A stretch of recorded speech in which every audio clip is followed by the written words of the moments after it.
నీ చేతితో నన్ను పట్టుకో, నీ చిత్తంతో నీ చేతితో నన్ను పట్టుకో, నీ చిత్తంతో నన్ను నడుపు. శిల్పి చేతిలో నేను అనుక్షణము అనుక్షణము శిల్పి చేతిలో నేను అనుక్షణము అనుక్షణము నీ చేతితో నన్ను పట్టుకో, నీ చిత్తంతో నన్ను నడుపు. శిల్పి చేతిలో నేను అనుక్షణము అనుక్షణము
శిల్పి చేతిలో నేను అనుక్షణము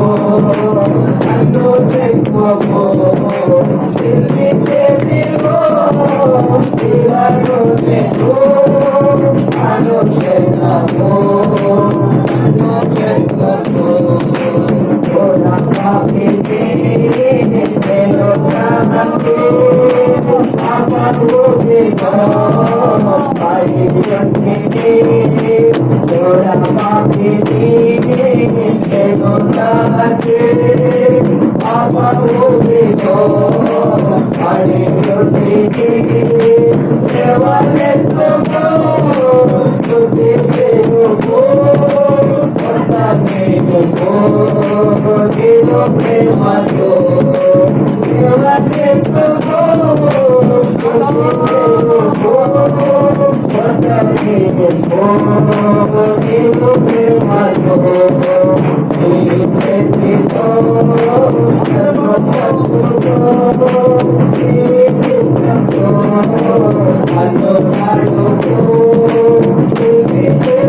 I'm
Praise the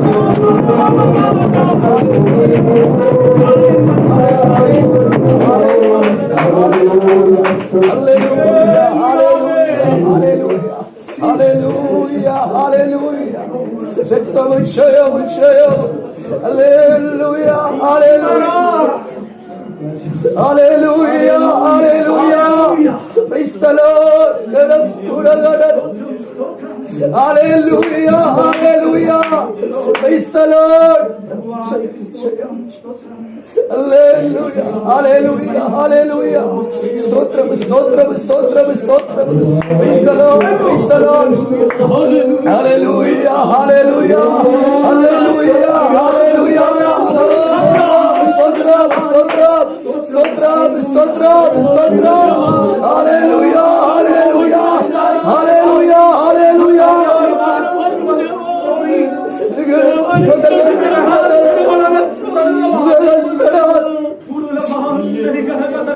Hallelujah, hallelujah. Praise the Lord, praise the Lord. Stotram Dayna. Hallelujah, hallelujah.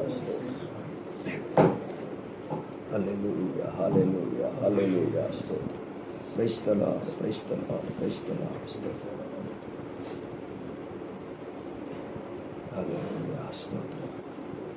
ఆరాధన చేసుకుందాం. అందరూ లేచి నిలబడి కీర్తనలు 5వ కీర్తన చదువుతాము. యెహోవా నా మాటలు చెవిన పెట్టుము, నా ధాన్యము మీద లక్ష్యముంచుము, నా రాజా నా దేవా నార్తధ్వని ఆలకించుము, నిన్నే ప్రార్థించుచున్నాను. యెహోవా ఉదయమున నా కంఠస్వరము నీకు వినబడును. ఉదయమున నా ప్రార్థన నీ సన్నిధిని సిద్ధము చేసి కాచి ఉండును.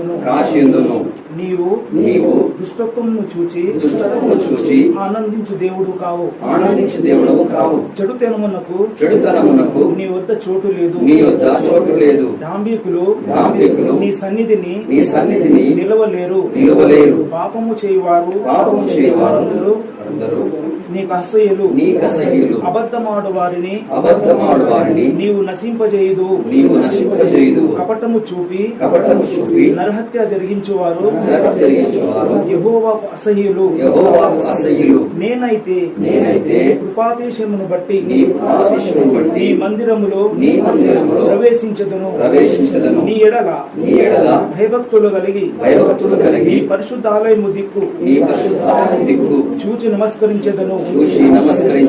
యెహోవా నా కొరకు పొంచి ఉన్న వారిని బట్టి నీ నిత్యానుసారముగా నన్ను నడిపింపుము. నీ మార్గమును నాకు స్పష్టంగా కనపరచుము. వారి నోట యథార్థత లేదు. వారి అంతరంగము నాశనకరమైన గుంట. వారి కంఠము తెరిచిన సమాధి. వారు నాలుకతో ఇచ్చకమలాడుదురు. దేవా వారు నీ మీద తిరగబడి ఉన్నారు. వారిని అపరాధములుగా తీర్చుము. వారు తమ ఆలోచనలలో చిక్కుబడి కూలుదురుగాక. వారు చేసిన అనేక దోషములను బట్టి వారిని వెలివేయము. నిన్ను ఆశ్రయించు వారందరూ సంతోషించుదురు. నీవే వారిని కాపాడుదు. కనుక వారు నిత్యము ఆనందధ్వని చేయుదురు. యెహోవా నీతిమంతులను ఆశీర్వదించువాడు. కేడంతో కప్పినట్లు నీవు వారిని దయతో కప్పెదవు. కావున నీ నామమును ప్రేమించువారు నిన్ను గుర్చి ఉల్లాసింతురు. దేవుడిచ్చిన ఈ కీర్తనను బట్టి 2 చేతులు ఎత్తున దేవుని స్తోత్రం స్తుతిస్తాం.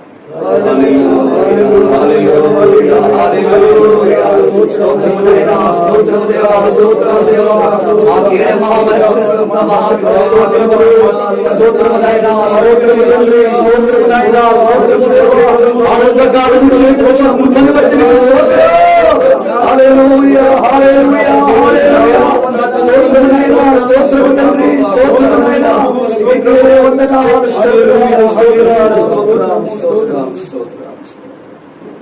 కూర్చున్నాము. కొంచెం సేపు దేవుడు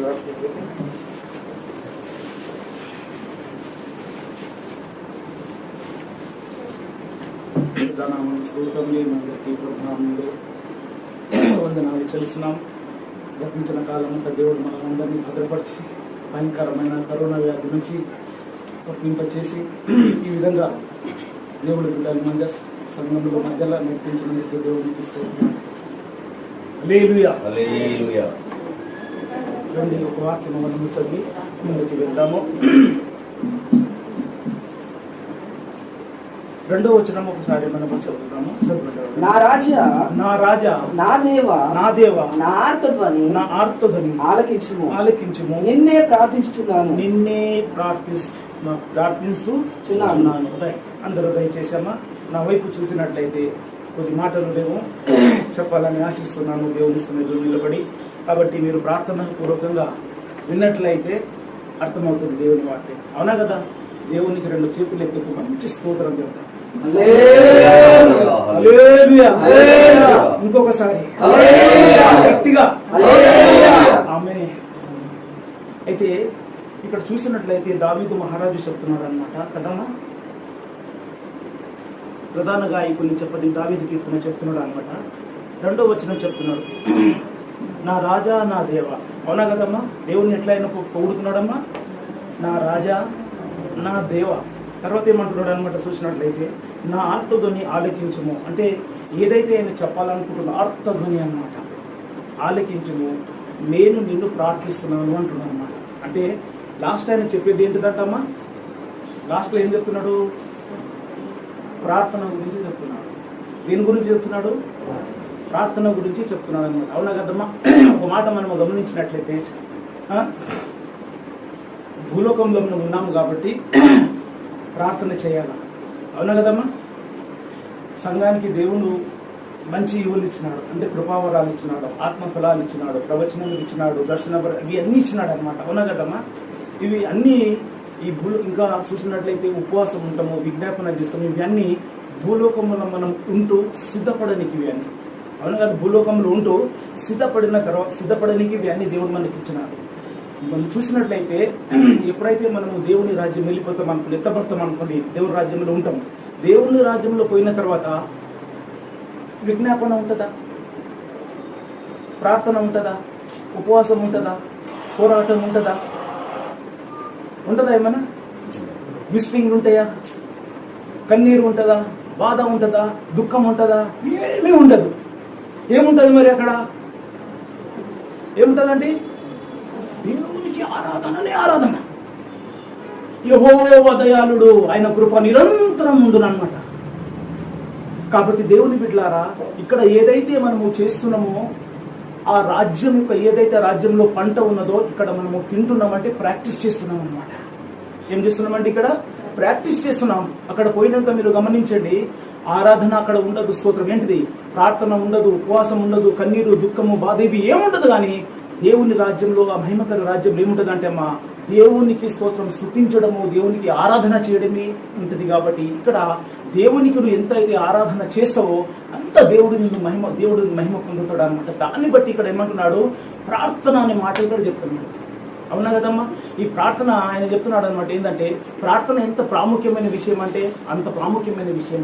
మనము బైబిల్ చదువుతాం ఎక్కువ, వాక్యం వింటాం ఎక్కువ. అవునా కదమ్మా? ప్రార్థన ఏం చేస్తాము? తక్కువ చేస్తాం ప్రార్థన. ఈ ప్రార్థన తక్కువ చేయడం వలన వచ్చే నష్టాలు చాలా తక్కువ ఉంటాయి అన్నమాట. యెహోవా కొరకై కనిపెట్టుడి. అవునా కదమ్మా? ఆయన మార్గాలను మీరు అనుసరించండి. ఎప్పుడు కనిపెడతాను? దేవుని సన్నిధిలో మోకాల మీద కూర్చున్న తర్వాతనే, ఇప్పుడు దేవునితో కనెక్ట్ అయిన తర్వాతనే స్తోత్రంలో ఆ ప్రార్థన అనేది ఎట్లా వస్తుందని కొంచెం మాట చెప్తాను అనమాట. అవునా కదా? ప్రార్థన 2 రకాలు. ఒకటేమో మనసుతో చేసే ప్రార్థన. రెఫరెన్స్ చూద్దాం ఒకసారి. కొరింథీయులకు రాసిన పత్రిక 14వ అధ్యాయము చదవండి. నేను భాష 14 నేను భాషతో ప్రార్థన చేసిన నా ఆత్మ ప్రార్థన చేయను గాని నా మనసు బలవంతంగా ఉండదు. కాబట్టి ఆత్మతో ప్రార్థన చేతును, మనసుతోనూ ప్రార్థన చేతును. సార్ ఏమంటున్నామా పౌలయ్య గారు కొరింథీ సంఘానికి? నేను కీర్తన నుంచి చెప్పడం లేదు, మనం అందరము అంతో ఇంతో మనము అనుభవంతో నడుస్తున్నాము కాబట్టి కొంచెం లోతైన వాక్యాలు మనకు విన్న వాళ్ళము కాబట్టి ఇక్కడ కొంచెం లోతుగా చెప్పాలని నేను ప్రేరేపిస్తున్నాను అన్నమాట. అవునా కదమ్మా? వినండి. మనసుతో ప్రార్థన చేస్తాడంట, ఆత్మతోని ప్రార్థన చేస్తాడంట. అవునా కదమ్మా? ఎప్పుడైతే స్తోత్రం ఆత్మతో ఆయన మనసుతో ప్రార్థన చేసేటప్పుడు ఆత్మలో కూడా ఆయన ప్రార్థన చేస్తున్నా అంటున్నాడు. అది ఎట్లా? అవునా కదా? ఈ రెండు ఎట్ ఎ టైం మనలో జరగాలి. ఏం జరగాలమ్మా? ఇవి రెండు మనలో జరగాలి. మనసుతో ప్రార్థన చేయాలా, తర్వాత ఆత్మతో ప్రార్థన చేయాలి. అది ఎట్లా అనేది చూడండి. మనసుతో ఎప్పుడైతే నేను ప్రార్థన చేస్తానో కొన్ని నాకు కొన్ని బాధ కలిగినవి ఉంటాయి, కొన్ని ఇచ్చలు ఉంటాయి, కొన్ని అవసరాలు ఉంటాయి. ఇవి నేను నా గురించి, నా కుటుంబం గురించి ఈ విధంగా నేను ప్రార్థన చేస్తుంటాను అన్నమాట. మనసుతో గుర్తుకున్నాయి, అది లేదు, ఇది లేదు, ఇది ఉంది, అది లేదు, అది ఇది అని ఇట్లా మనసుతో ప్రార్థన చేసేటప్పుడు ఏమైపోతుంది? దేవుని బిడ్డలారా, కొంచెం సేపు ఈ ప్రార్థన సాగుతుంది, కానీ లోతుగా మనం వెళ్ళలేం. ఆత్మలో క్షమాభివృద్ధి రాదు, దేవునితో కనెక్ట్ ఇది కాదనమాట. నువ్వు మనసుతో ఎప్పుడైతే ప్రార్థన మొదలు పెడతావో స్తోత్రం, అలా ప్రార్థన చేస్తూ చేస్తూ చేస్తూ ముందుకు వెళ్తున్న సమయంలో ఎవరైనా అడ్డు వచ్చారు అనుకోండి, ఈ ప్రార్థన కటప్ అయిపోతుంది. అవునా కదా? ఏ అంశం గురించి అయితే నువ్వు ప్రార్థన చేయబోతున్నావో, చేయాలనుకుంటున్నావో, నీ మనసులో ఫిక్స్ అయి ఉంటుంది. అది దాని గురించే చేస్తావు. కానీ స్తోత్రంలో అది చేసిన కొద్ది ముందుకు వెళ్తావు. ఈ ముందుకు వెళ్తున్న సమయంలో ఇట్లా ఒక 5 నిమిషాలు, ఒక 10 నిమిషాలు జరిగిన తర్వాత ఏమైపోతుంది? స్తోత్రము హఠాత్తుగా, హల్లెలూయా, ఎవరైతే దేవుని అభిషేకం ఉన్నదో, దేవుని శక్తి ఉన్నదో, దేవుని నడిపింపు ఉన్నదో, దేవుని ఆలోచన కలిగి ఉన్న తర్వాత మనసుతో ప్రార్థన చేస్తున్న ముందుకు వెళ్తున్న సమయంలో హఠాత్తుగా దేవుని యొక్క ఆత్మ నిన్ను కుమ్మరిస్తుంది అనమాట. స్తోత్రం, హల్లెలూయా. దేవుని ఆత్మని నేనేస్తుంది వశము చేసుకున్న తర్వాత ఈ మనసుతో చేసే ప్రార్థన కటాఫ్ అయిపోయి ఆత్మలోనూ ప్రార్థన చేయడం మొదలు పెడతావు. స్తోత్రం, హల్లెలూయా. ఈ అనుభవం స్తోత్రం దేవుని బిడ్డలారా చాలా తక్కువ మందికి ఉన్నది. స్తోత్రం, మనసుతో మొదలు పెడతారు, మనసుతో ఏమైతుంది అది ముగిస్తారు. కాబట్టి చాలా కొద్ది మంది మనసుతో ప్రార్థన చేస్తూ చేస్తూ ఆత్మవశంలో వెళ్ళిపోతారు. స్తోత్రం, హల్లెలూయా. అప్పుడు తెలియని విషయాలు, అప్పుడు దేవుని ఆత్మ మన పక్షంగా ఉండు ప్రార్థన చేయించడము మొదలైతుంది. స్తోత్రం, హల్లెలూయా. ఎట్లా ఒకసారి చూద్దాం. అది కూడా రోమిల్ రాసిన పత్రిక 8వ అధ్యాయంలో మాట ఉంది, చూడండి ఒకసారి.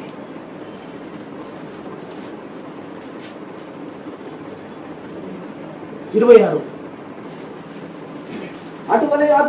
అటువలే ఆత్మయు మన బలహీనతను చూచి సహాయం చేయుచున్నాడు. ఏం చేస్తున్నట్టమ్మా? అటువలే ఆత్మ అంటే ఎవరండి అమ్మా? వినాలి. ఇప్పుడు ఆత్మ అంటే ఎవరు? పరిశుద్ధాత్మ దేవుడు అన్నమాట. అటువలే ఆత్మయు మన బలహీనతలను చూసి అంట. మన లోపల ఉన్నాయా లేదంటారా? మస్తు బలహీనతలు ఉన్నాయి. మనసుతో ప్రార్థన చేసేటప్పుడు స్తోత్రం, హల్లెలూయా, ఫలవంతంగా ఉండదండి. నా గురించి, నా కుటుంబం గురించి, నా పిల్లల గురించి, అవునా కదా? లేకుంటే ఇరుగు పొరుగు వాళ్ళ గురించి నేను చేస్తాను కాబట్టి అంత ఫలితంగా ఉండదన్న మా స్తోత్రం.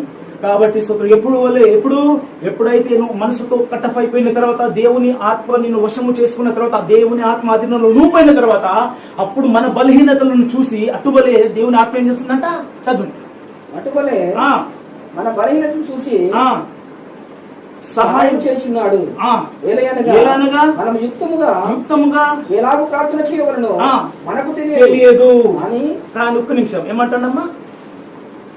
యుక్తముగా ప్రార్థన ఎట్లా చేయాలో చెప్పండి. మనకు తెలియదు. మనకేం తెలుసు అంటమాట? మనకేం ప్రార్థన తెలుసమ్మా? మన గురించి చేయడం తెలుసు, మన కుటుంబం గురించి తెలుసు, అవునా కదమ్మా? మనకు తెలిసిన వాళ్ళ గురించి తెలుసు, చేయడం తెలుసు. కానీ స్తోత్రము ఎట్లా ప్రార్థన చేయాలో మనకు యుక్తంగా తెలియదు. కాబట్టి దేవుని ఆత్మ మన బలహీనతలను చూసి మనకు సహాయం చేస్తున్నాడు. ఎప్పుడూ స్తోత్రం మనసుతో ప్రారంభించిన తర్వాత, ఎప్పుడైతే ఈ మనసు ప్రార్థన కట్టఫ్ అయిపోయి దేవుని ఆత్మలో ఎప్పుడైతే ఆవరిస్తుందో, అప్పుడు మన బలహీనతను చూసి నీకు ఎట్లా ప్రార్థన చేయాలో నీకు తెలియదురా బాబు. కాబట్టి స్తోత్రం దేవుడి ఆత్మ మనల్ని సహాయం చేస్తున్నాడు అన్నమాట. స్తోత్రం, హల్లెలూయా. ఇంకా కింద చెప్పండి ఒక మాట. అటువలే ఆత్మయు మన బలహీనతను చూసి సహాయం చేస్తున్నాడు. యుక్తముగా ఎలాగో ప్రార్థన చేయవలనో మనకు తెలియదు కానీ ఉచ్చరింప శక్యము కానీ మూలుగులతోను ఆత్మ తానే మన పక్షముగా విజ్ఞాపనము చేయుచున్నాడు. హల్లెలూయా. స్తోత్రం, హల్లెలూయా. ఏం చేస్తున్నాడు ఆయన? ఉచ్చరింప శక్యము కాని ములుగులతో పౌరం ఏ విధంగా అయితే ములుగుతుందో, అవునా కదమ్మా? ఆ విధంగా స్తోత్రములు దేవుడు మన పక్షంగా మనకు ప్రార్థన ఎట్లా చేయాలో తెలియదు కాబట్టి స్తోత్రం.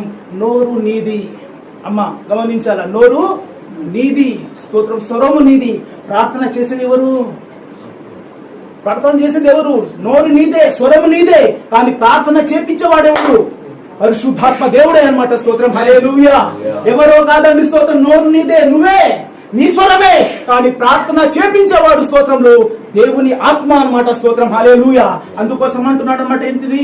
మనసుతో ప్రార్థన చేసేటప్పుడు స్తోత్రం, ఆత్మలో ప్రార్థన చేయమంటున్నాడు స్తోత్రం. మన ప్రార్థన ఎట్లా చేయాలో మనకు తెలియదు స్తోత్రం. చాలా మంది ఉన్నారు, చాలా సీనియర్స్ ఉన్నారు స్తోత్రం, కానీ ఆ ప్రార్థన మనసుతో చేసి మనసుతో ముగిస్తున్నారు. కానీ ఎట్లా కాదమ్మా స్తోత్రం, ప్రార్థన ఎట్లా చేయాలో మనకు తెలియదు కాబట్టి స్తోత్రం, ఆ ఆత్మనే, పరిశుద్ధాత్మ దేవుడు మన పక్షంగా ఉచ్చరింప శక్యము కాని ములుగులతో ఏం చేస్తున్నాడు? ఆయన మన పక్షంగా ఆయన ప్రార్థన చేస్తున్నాడు. దేవుని బిడ్డ గమనించి స్తోత్రం, ఎప్పుడన్నా ఈ అనుభవంలో రావాలనుకున్నట్లయితే ఏం చేయాలమ్మా? దేవుని అభిషేకము, దేవుని ఆత్మ మనము తప్పకుండా పొందుకోవాలి. ఇంకోటి, మనసుతో ప్రార్థన, ఆత్మతో ప్రార్థన, ఆత్మలో ప్రార్థన. ఇక్కడమ్మా ఆత్మలో ప్రార్థన. ఇది ఆత్మలో ప్రార్థన ఎట్లుంటది? మనసుతో చేస్తున్నా, ఓకే. తర్వాత దేవుని అభిషేకము కలిగిన వ్యక్తి స్తోత్రము, దేవుని ఆత్మ ఎప్పుడైతే ప్రార్థన చేస్తుంటామో దేవుని ఆత్మ మనలో అలీనం చేసుకున్న తర్వాత ఆయన ప్రార్థన చేయడం ఆయన మొదలు పెడతాడు. అదే నా నోరే, నా స్వరమే. కానీ ప్రార్థన చేసేది ఎవరు? ఆ ఆత్మలో ప్రార్థన చేసేటప్పుడు సడన్ గా కొన్ని ఫేసులు ముందు వస్తాయి, కొన్ని కుటుంబాలు ముందుకు వస్తాయి, కొన్ని దర్శనాలు వస్తాయి. దాని గురించి లోతుగా దేవుడు తీసుకోపోవడం జరుగుతుంది. ఎప్పుడు నువ్వు ఆత్మ ద్వారా ప్రార్థన చేసేటప్పుడు కొన్ని కుటుంబాలు, కొన్ని ఫేసులు, అవునా కదమ్మా, కొన్ని జరిగేటి, కొన్ని దర్శనాలు ఆత్మతో ప్రార్థన చేసేటప్పుడు ఇవి కనబడతాయి. అవునా కదమ్మా? ఇటువంటి అనుభవము ఎవరికి మనము కలిగి ఉండాలా? మనసుతో ప్రార్థన చేసి 5 నిమిషాలు ప్రార్థన గురించి చాలా రాయబడింది, విసుగుగా ప్రార్థన చేయవలెనని. అవునా కదా? మా స్తోత్రం, ప్రార్థన ఎంతో ముఖ్యమండి. చేపకు నీళ్ళలో ఎంత ఉండడం ముఖ్యమో స్తోత్రం, విశ్వాసకి ప్రార్థన అంత అవసరము. స్తోత్రం, నువ్వు ఎంత ప్రార్థన చేస్తే మోకాల మీద కూర్చుని స్తోత్రం నిలబట్టుకుంటావు ప్రార్థనలో. స్తోత్రం, హల్లెలూయా. మినిమం స్తోత్రం, నువ్వు మోకాల మీద కూర్చున్నట్లయితే స్తోత్రం గడియారం వైపు చూడొద్దమ్మా. స్తోత్రం, నువ్వు ఏవేవో వస్తుంటాయి, పక్కకు పెట్టాలా. సాతాను ఏమేమో తీసుకొస్తాడు స్తోత్రం, అది తీసాలి. ఎందుకు? దేవుని యొక్క నీకు కనెక్ట్ కావాలా, దేవుని మనసు నీ మనసు కలవాల. స్తోత్రం, హల్లెలూయా. నీ ఆత్మ దేవుని ఆత్మ కలవాల. స్తోత్రం, దేవుని లోపల ఉన్న ఆలోచన, దేవుని లోపల ఉన్న సంకల్పము, దేవుని లోపల ఉన్న మాటలు నీకు అందాలంటే 5 నిమిషాలు సరిపోదు. స్తోత్రం, హల్లెలూయా. మినిమము దేవుని యొక్క స్తోత్రములు కనిపెట్టే వరకు, ఆయన ఆలోచన వచ్చేంత వరకు, ఆయన సన్నిధిలో మోకాళ్ళ మీద నువ్వు ఉండటమే, కనిపెట్టడమే, ఆత్మలో ఉండడము. హల్లెలూయా, స్తోత్రం. అంతేగాని 5 నిమిషాలు కూర్చొని స్తోత్రం నువ్వు ప్రార్థన చేసి అయిపోయిందంటే కాదని. ఆడు గర్జించి వలె తిరుగుతున్నాడు. స్తోత్రం, హల్లెలూయా. ప్రార్థన అనే దీపము ఆర్పియాలని, ప్రార్థన దీపం ఉండకుండా చేయాలని ఆడు శతాబ్దాల ప్రయత్నం చేస్తున్నాడు. కాబట్టి మనం ఎట్లుండాలమ్మా? ఆత్మ ద్వారా ప్రార్థన చేయాలా. అందుకోసం చివరి దినలో, చివరి ఘడియలో ఉన్నాం దేవుని బిడ్డలారా. ప్రార్థన ఎట్లా చేయాలో మనకు తెలియదు. స్తోత్రం, సాతానుడు కొంచెం ఉన్నాడు. స్తోత్రం, ఏ అపాయాలు తీసుకొస్తాడో, ఏ ఉపద్రవాలు తీసుకొస్తాడో, ఏ శోధన తీసుకొస్తాడో నీకు తెలియకపోతే స్తోత్రం నువ్వు మోసపోతావు. హల్లెలూయా, మోసపోతావు. అడుగున్నవాడు స్తోత్రం ఆటంకపరుస్తున్నాడు. అడుగాడు, ఎందుకంటే అంత సమయం దగ్గర పడింది తెలుసానికి. కాబట్టి నువ్వు ఆత్మ ద్వారా ప్రార్థన చేయాలా. అవునా కదమ్మా? ఆత్మ ద్వారా ప్రార్థన చేయాలి. ఆత్మ ద్వారా చేయాలంటే మనకి ఏముండాలా? అభిషేకం ఉండాలా వద్దా? నీకు పరిశుద్ధాత్మ ఉండాలా వద్దా? చెప్పండి. అప్పుడే కదా నువ్వు స్తోత్రం నీ క్షేమం, నీ కుటుంబం క్షేమం, నీ సమాజం క్షేమం స్తోత్రం వెలిగిస్తావు. కానీ నువ్వు కరిగిపోతావు. స్తోత్రం, హల్లెలూయా. స్వార్థము వెళ్ళిపోతుంది, దురాశలు వెళ్ళిపోతాయి, ధనాశలు వెళ్ళిపోతాయి. నువ్వు కూడా యేసయ్య మనసు అర్థం చేసుకుంటావు. స్తోత్రం, నువ్వు కూడా దీనమైన ఒక గొర్రెవలే మారిపోతావు. స్తోత్రం, హల్లెలూయా. కాబట్టి దేవుని బిడ్డ గమనించు, ఆత్మ ద్వారా ప్రార్థన చేయాలి. ఒకసారి మనలో మనం చూసుకుందామా? ఆత్మలో ప్రార్థన, ఆత్మ ద్వారా ప్రార్థన చేస్తున్నానా లేకుంటే మనసుతో చేస్తున్నానా? మనసు చేస్తే నీ గురించి అది దేవునికి ఫలవంతంగా ఉండాలి. ఆత్మ ద్వారా ప్రార్థన చేయాలి అంటే అభిషేకం నీకు ఉండాలి. ఆత్మలో ప్రార్థన చేయాలంట. అది ఇది 3వ స్టేజ్. ఆత్మలో. అది ఎట్లా పౌలయ్య చెప్తున్నాడు అనమాట. ఏంటిది అది చూపిస్తావు గౌరవ.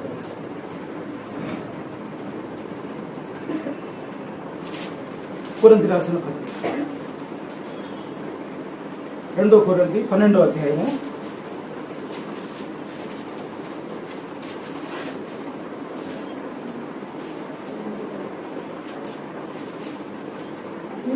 2వ వచనం చదవండమ్మా.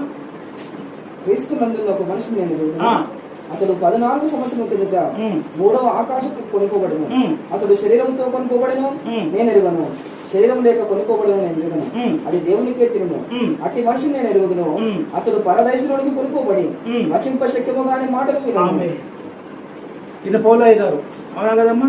దానికంటే ముందు చూసినట్లయితే మన శిష్యుడైన యోహాను ఉన్నాడా లేదా? ప్రకటన గ్రంథం రాసిన కదమ్మా. రాసిన తర్వాత పద్మాస దీవిలో వేసిన తర్వాత అతనికి శరీరము అక్కడనే ఉన్నది. శరీరము అక్కడనే ఉన్నది. ఆయన అంటున్నాడు, నేను ఆత్మ వశుడునై, నేను ఆత్మ కొనిపోబడను అని వాక్యంలో రాయబడి ఉన్నది. అవునా కదా? అట్లయితే శిష్యుడైన యోహాను యొక్క శరీరం ఎక్కడ ఉందంటున్నారు? పద్మాస దీవులనే ఉన్నది. అతని లోపల ఉన్న ఆత్మ అవసరమైతే, దేవునికి అవసరం ఉన్నట్లయితే ఈ ఆత్మలో అనేది చూపెట్టడం దేవుడు మొదలు పెడతాడు. అవసరం అయితేనే, లేకుంటే లేదు. కొన్ని చాలా అరుదైన సంఘటనలు బైబిల్లో ఇవి జరిగినవి ఉన్నాయి అన్నమాట. అయితే అక్కడ కూడా శిష్యుడైన చూస్తున్నాడు మనము. అక్కడ ఆయన శరీరం అక్కడనే ఉన్నది, ఆయన ఆత్మ మాత్రం ఆయన లోపల నుంచి బయటకు వచ్చింది. బయటకు వచ్చి ఎక్కడ తీసుకుపోయిందమ్మా ఆత్మ? పరదేశులు, అనగా అక్కడ చెప్తున్నాడు పరదేశులు తీసుకుని పోయినాడు. ఇది ఇక్కడ పరదేశులు పోయిన తర్వాత అక్కడ దేవుడు కొన్ని చూపిస్తున్నాడు. అక్కడ చూపించినవి అన్ని ఆ పుస్తకములో రాయము అని అక్కడ దేవుని వాక్యంలో సెలవిస్తుంది అనమాట. అంటే అది ఆత్మలో అన్నమాట. శరీరము అక్కడనే ఉంటుంది. అవునా కదా?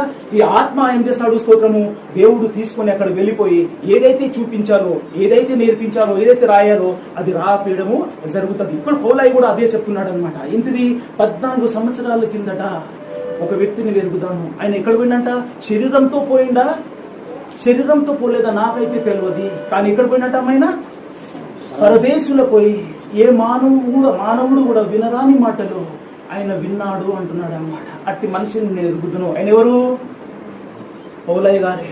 ఎప్పుడైతే ఆయన ఆత్మ ద్వారా ఆయన ప్రార్థన చేసడం ద్వారా స్తోత్రము, దేవుడు ఏం చేస్తున్నాడు? ఆయన శరీరాన్ని అక్కడనే పెట్టి 14 సంవత్సరాల కిందట ఆయన ఆత్మని తీసుకోపోయి ఎక్కడ? పరదేశులకు తీసుకొని పోయినాడు అన్నమాట. స్తోత్రం, హల్లెలూయా. పరదేశులో తీసుకుపోయిన తర్వాత అక్కడ ఏదైతే పరదేశంలో జరుగుతున్న సంఘటన చూపించి అక్కడైనా మాటలు విన్నాడు అనమాట. స్తోత్రం. ఇది ఎక్కడ? ఆత్మలో అన్నమాట. స్తోత్రం, హల్లెలూయా. ఇది అరుదైన సంఘటనలు. స్తోత్రం. దేవుడు అవసరం అనుకుంటేనే ఇవి దేవుడు చేయడం మొదలు పెట్టాడు. కాబట్టి స్తోత్రము, ఈ పౌలైన అక్కడికి తీసుకుపోయినాడు. ఎహెచ్కెల్ని కూడా మనం చూస్తున్నాం. స్తోత్రం. ఆయన ఏం చేస్తున్నాడు? ఆయన నుంచి ఆత్మను తీసి స్తోత్రం భూమి ఆకాశాలను తీసుకుపోయి యెరూషలేము యొక్క మందిరం ముందట నిలబడ్డాడు. స్తోత్రం, హల్లెలూయా. అయితే ఇశ్రాయేల్ ప్రజలు కూడా చాలా మంది ఉన్నారు. ఇశ్రాయేల్ ప్రజల్ని ఈయన చూస్తున్నాడు, కానీ ఈ ప్రజలు ఆయనను చూడలేకపోతున్నాడు. ఎందుకనగా ఆత్మ రూపంలో ఆయన అక్కడ ఉన్నాడు కాబట్టి. స్తోత్రం, హల్లెలూయా. కాబట్టి చాలా అరుదైన సంఘటనలు జరుగుతాయి. కాబట్టి దేవుని బిడ్డలారా, మనసుతో ప్రార్థన, ఆత్మతో ప్రార్థన, ఆత్మలో ప్రార్థన, ఇవి ఈ విధంగా స్తోత్రము మనం ఈ విధంగా ప్రార్థన చేయనికి ఒకవేళ నువ్వు ప్రయత్నం చేసినట్లయితే ఇది దేవుడు తప్పకుండా ఎహెచ్కెల్కి ఇచ్చినాడు, యోహానుకి ఇచ్చినాడు, పౌలయ్యకి ఇచ్చినాడు, నీకు కూడా నాకు కూడా తప్పకుండా ఇస్తాడు. స్తోత్రం, హల్లెలూయా. ఇటువంటి ప్రార్థన కలిగి ఎవరైతే ఆశ ఉన్నదో స్తోత్రంలో ప్రార్థనలో గడపాల. ప్రార్థన అంటే మా స్తోత్రము విరక్తి వచ్చేస్తుంది. ప్రార్థన అనగానే లేదా చెమటలు పడతాయి అనమాట. ప్రార్థన ఎక్కడ లేని వైరాగం వస్తుంది. అది కాదు. ప్రార్థన అంటే దేవునితో గడపడము, దేవునితో మాట్లాడడము, ఒక స్నేహితుడు మాట్లాడినట్టుగా, ఒక ప్రీతికరమైనగా, ఇష్టముతో స్తోత్రం, హల్లెలూయా. నువ్వు సన్నిధిలో కూర్చున్నట్లయితే నువ్వు మనసుతో మొదలు పెట్టు స్తోత్రము. దేవుడు అప్పుడు నీకు ఏం అవసరమో ఉన్నదో స్తోత్రము అప్పుడు దేవుడు నీకు ఇవ్వడము మొదలు పెడతాడు అనమాట. స్తోత్రం, హల్లెలూయా.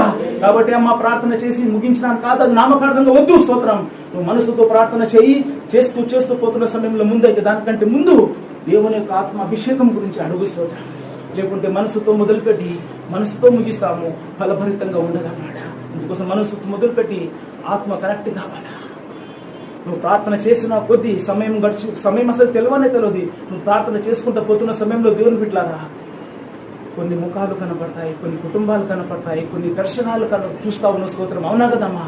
అప్పుడు ప్రార్థన చేసిన సమయంలో దేవుని స్వరం కూడా వింటావు. దేవుని ఆలోచన నీకు బయలుపరుస్తాడు, నడిపింపు ఇస్తాడు. స్తోత్రం, హల్లెలూయా. అప్పుడు నీ గురించి నువ్వు ప్రార్థన చేసుకో. స్తోత్రము చెప్పిన కదా, వెలిగిస్తావు, నువ్వు కరిగిపోవడం మొదలు పెడతావు. దేవునితో అన్యోన్యమైన సావాసము అప్పుడు నీకు ఉంటుంది. స్తోత్రం. ఇప్పుడు ఆత్మ ద్వారా నువ్వు ప్రార్థన చేసేటప్పుడు స్తోత్రం, అవునా కదా తల్లి? కాబట్టి ఆత్మలో అంటే స్తోత్రము అది అరుదైన సంఘటనలు. దేవుడు అవసరం అనుకుంటే స్తోత్రము ప్రవక్తలను తీసుకొని పోయినాడు అన్నమాట, అపోస్తులను తీసుకుపోయినాడు. కాబట్టి అటువంటి ప్రార్థన ప్రభువా నాకు కావాలని నువ్వు కోరుకున్నట్లయితే దేవుడు తప్పకుండా నీ ఆశ గల ప్రాణాన్ని దేవుడు ఏం చేస్తాడు? పరుస్తాడు. నువ్వు ఆత్మ ద్వారా ప్రార్థన చేసేటప్పుడు స్తోత్రము దుష్ట శక్తులు ఎదురొస్తాయి, అవునా కదమ్మా? సాతానుక శక్తులు ఎదురొస్తాయి. అప్పుడు ఆత్మ ద్వారా ఏం చేస్తావు? నువ్వు దాంతోని నిద్రిస్తావు. అదే ఇక్కడ ఉంది, ఉచ్చరింప శక్యము కాని మునుగులు అన్నమాట. స్తోత్రం, హల్లెలూయా. శక్తి నిండిన కొద్దీ స్తోత్రం ఏంటమ్మా? స్తోత్రము దేవుని యొక్క వాక్శక్తి నీకు దేవుడు ఇవ్వడం మొదలు పెడతాడు. అప్పుడు స్తోత్రం సాతాన్ని పీడిస్తున్న ఏదైతే ఉన్నాయో స్తోత్రం దాన్ని తన తుంట చేసేస్తావు. స్తోత్రం, హల్లెలూయా. కాబట్టి మనసుతో ప్రార్థన, ఆత్మ ద్వారా ప్రార్థన, ఆత్మలో ప్రార్థన, అవునా కదమ్మా? స్తోత్రం. ఇటువంటి ప్రార్థన, ఈ అనుభవం కూడా నేను పోవాలని ఎవరైనా కోరుకుంటున్నారా? చెప్పండి. మనం కొత్తోళం కాదు కదా, మనం పాతోళమే కదా. మనం ప్రార్థన కెపాసిటీ ఎంత? 10 నిమిషాలు, మహా అంటే 10 నిమిషాలు. నీకు నువ్వే తృప్తి పడుకొని వెళ్ళిపోతున్నావు, అవునా కదా? దేవుని యొక్క ఆలోచన కనుగొన్నంత వరకు, దేవుడు ఆలోచన చెప్పేంత వరకు, దేవునికి ఇష్టమైనంతసేపు నువ్వు దేవుని సన్నిధిలో గడుపుతున్నావా? మరి ఎట్లా మాట్లాడతాడమ్మా దేవుడు? ఒక సేవకుడు అంట, ఆయన ప్రార్థన చేసేటప్పుడు ఇట్లా మంచానికి ఇట్లా 2 కొయ్యలు ఏమంటున్నామా, 2 కట్టెలు ఇట్లా ఉన్నాయంట. ఇక ఆయన మోకాల మీద కూర్చొని దీన్ని పట్టుకునేవాడు. ఇది పట్టుకుంటే 8 గంటలు గడిచిపోయినట్ట. 8 గంటలు గడిచిపోయాయి. రాత్రి ఒక్క ఆదివారం ఆయన ఆరాధన నడిపించాలండి. కనీసం 6 గంటల ప్రార్థన చేసిన తర్వాతనే ఆయన బయటకు వచ్చేవాడంట. ఒక్క విషయం గురించి రాత్రంతా ప్రార్థన ఎవరైనా చేస్తారా? ఒక్క విషయం గురించి, ఒక్క విషయం గురించి రాత్రంతా ప్రార్థన చేసి ఇప్పుడని మనం చేసినామా?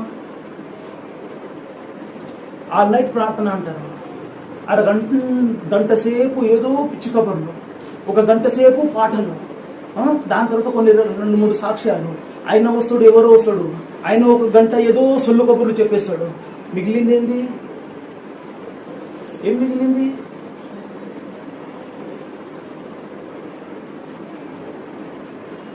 కాబట్టి ఒక్క విషయం గురించి నువ్వు రాత్రంతా పెద్ద మొఖాల మీద కూర్చొని స్తోత్రం, హల్లెలూయా.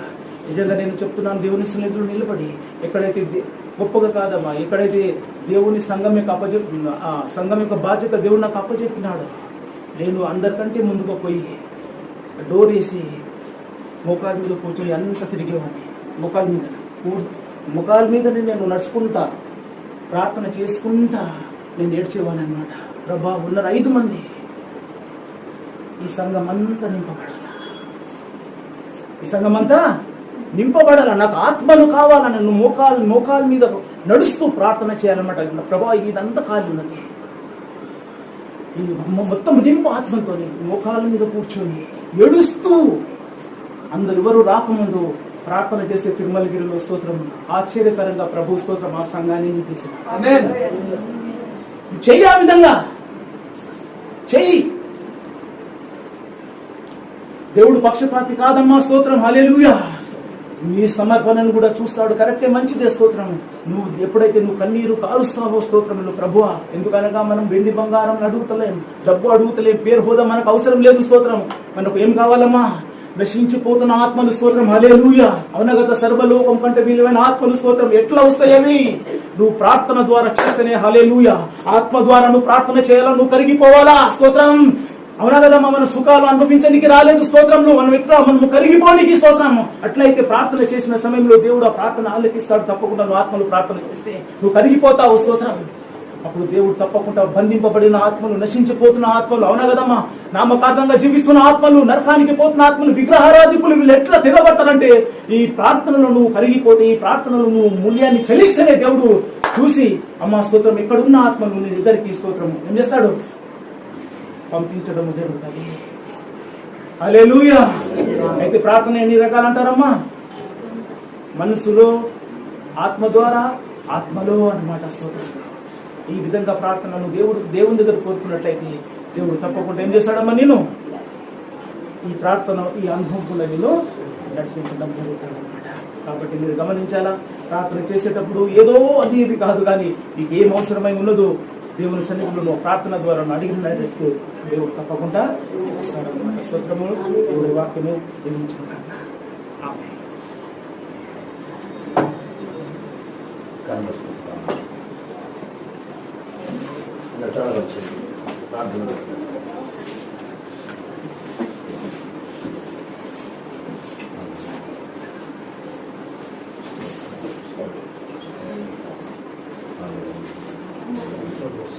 స్తోత్రం స్తోత్రం స్తోత్రం స్తోత్రం స్తుతి స్తోత్రం స్తోత్రం స్తోత్రం స్తోత్రం స్తోత్రం స్తోత్రం స్తోత్రం స్తోత్రం స్తోత్రం తండ్రి. పరిశుద్ధుడా, మహోన్నతుడా, గొప్ప దేవానికి పాదాల కొలనం చేస్తున్నాం తండ్రి. ఇదిగో మేము మాతో మాట్లాడుతున్న దేవానికి స్తోత్రం తండ్రి. మమ్మల్ని దర్శిస్తున్న దేవానికి స్తోత్రం తండ్రి. మమ్మల్ని అభిషేకిస్తున్న దేవానికి స్తోత్రం తండ్రి. మమ్మల్ని వచ్చిన దేవానికి స్తోత్రం తండ్రి. ప్రతి హృదయాలను సంచరిస్తున్నందుకు స్తోత్రం తండ్రి. ప్రతి హృదయాన్ని తాను మారు చేసి మా ప్రభువా తండ్రి నీకు వందనాలు. ఒక వ్యక్తి తండ్రి నీకు వందనాలు. శరీరంతో కొనిపోబడగా, ఆత్మతో కొనిపోబడగా తండ్రి నీకు స్తోత్రం తండ్రి. అది నీ చిత్తము, అది నీ ఇష్టము కలిగా మా ప్రభువా నా దానికి స్తోత్రం తండ్రి. భూమి మీద నరులమైన మమ్మలను మా ప్రభువా, బలహీనమైన మమ్మలను మా ప్రభువా, బలహీనమైన మా ప్రభువా మోకాళ్ళ యొక్క ప్రార్థన జీవితం మాకు దయచేయమని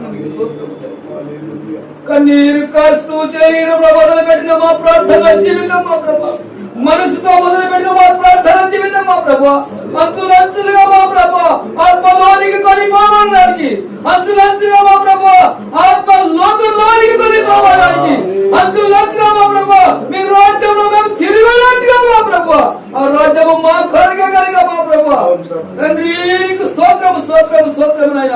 అబ్రాహాముతో మా ప్రభా నా దాసునికి ఏదైనా దోసుదులా నాయానికి వదనంత నీకు ఇష్టలైన వారి పట్ల నీవేది దాస్తారని మాటించిన దేవానికి స్తోత్రము తండ్రి. ఈ రోజు మేము బలహీనులము, ప్రార్థన జీవితము మోకాళ్ళ ప్రార్థన జీవితం లేని మమ్మలను ఒక్కసారి జ్ఞాపకము తెచ్చుకొని మరి సహాయం చేయాలి. కూర్చున్న ప్రతి వీడిని మీ స్థలకము చెప్తున్నాము. ఏ వ్యక్తి అయితే ఇంకా శరీరంలో, ఏ వ్యక్తిగా మనస్సులో ఉన్నారో మా ప్రభా దాన్ని తొలగించి వేసి మా ప్రభా ఉత్తరింప చక్యము గాని మూలుగుల జీవితము, మూలుగుల ప్రార్థన, మూలుగుల వేదన తండ్రి యొక్క ప్రసవ వేదన అంతరంగంలో కలిగిరి జరిగినట్టు మీ కృప దయచేయండి తండ్రి. ఆత్మ ప్రార్థన ఎప్పుడైతే మొదలైతుందో మా ప్రభా మనసు ప్రార్థన కటాబైనట్టుగా తొలగించబడినట్టుగా మా ప్రభా ఇంకా ఇంకా ఇంకా నా తండ్రి మీకు అన్నారు తండ్రి. మీ సన్నిధిలోకి మీ కృపలోకి మీ పాదాల తండ్రి చెంత పడిపోవడానికి మీ కృప దయచేయండి. పెరుగులాడుతూ తడుగులాడుతూ మా ప్రభా నీకు అన్నారు. ఇదిగో తగిన సమయమంతా మీరు మాతో మాట్లాడినందుకు నీ కృతజ్ఞతలు వందనాలు చెల్లిస్తున్నాము.